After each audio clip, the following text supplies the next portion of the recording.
Meanwhile, at Barrett Manor, the Baron's grieving widow was beginning to struggle with her performance.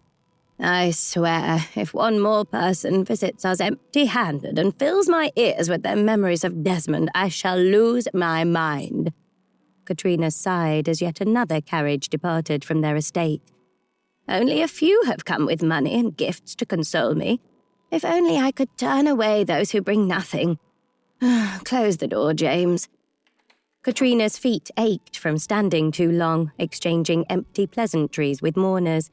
Her face hurt from forcing a pleasant expression, and her eyes were shadowed with fatigue from the countless false tears she had shed. "This is only the beginning, Baroness. Many more will come, pretending to have cared for the Baron. Shall I send for more comfortable shoes? Or perhaps turn away visitors entirely, telling them you are too deep in mourning to receive guests?" James suggested. "At this point, all I desire is something strong to drink. I am praying that one of our visitors today proves profitable." Katrina exhaled sharply. "Why did Desmond have to die so suddenly before I could put everything in order? Another week would have suited me far better." The plan had been to slowly poison Desmond, but Edgar had ruined everything. Now Katrina was forced to adjust her schemes. "At the very least, everything here belongs to Kate and me now. I just need to settle Desmond's debts without touching my own funds." James's interest was piqued. Her own money? As far as James or anyone else knew, Katrina had come to Desmond with neither fortune nor distinguished lineage. The Baroness had no business ventures of her own, as she had chosen the life of a pampered wife, content to let Desmond find ways to secure their income. The only way she could have money is if she hid it away before Baron, or if she had been secretly siphoning funds from him all along. Perhaps both, James mused. "Bring me something to drink," Katrina ordered the butler, sinking into a chair in the dining room, already plotting her next steps. "Once we sell off some of Desmond's possessions, we shall be in a good position to pay off his debts." Katrina's gaze roamed across the dining room, taking in every polished surface and gilded frame. A slow smile curved her lips. "A poor little girl, and yet look at what she has achieved," she murmured to herself. "If only my younger self could see this moment. Patience, my dear, patience." She savoured the words as she repeated them softly.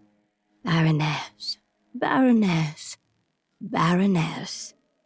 From a beggar on the streets to a girl in the red light district, and now the sole owner of the estate that had once belonged to Baron Desmond Barrett. This was her grandest deception yet. "If only other men had been as easy to manipulate as poor Desmond," she mused, a grin widening. "How much more could I have claimed if I had found more men like him in my youth? Lonely men, desperate for affection, eager to be ensnared." If only Kate would listen to her, Katrina could mold her into something far greater than a duchess. She could be a princess or even a queen. Her moment of satisfaction was cut short by a sharp knock at the front door. "James, someone else is here. See to it at once." She waited. Silence. Her irritation flared. "Is no one going to answer the door?" The chair screeched against the floor as she pushed it back. "The first order of business will be hiring an entirely new set of servants. Why must I suffer the indignity of answering my own door?" She pressed her fingers to her eyes, forcing the tears to come. One more performance, she thought, preparing herself once again to play the grieving widow.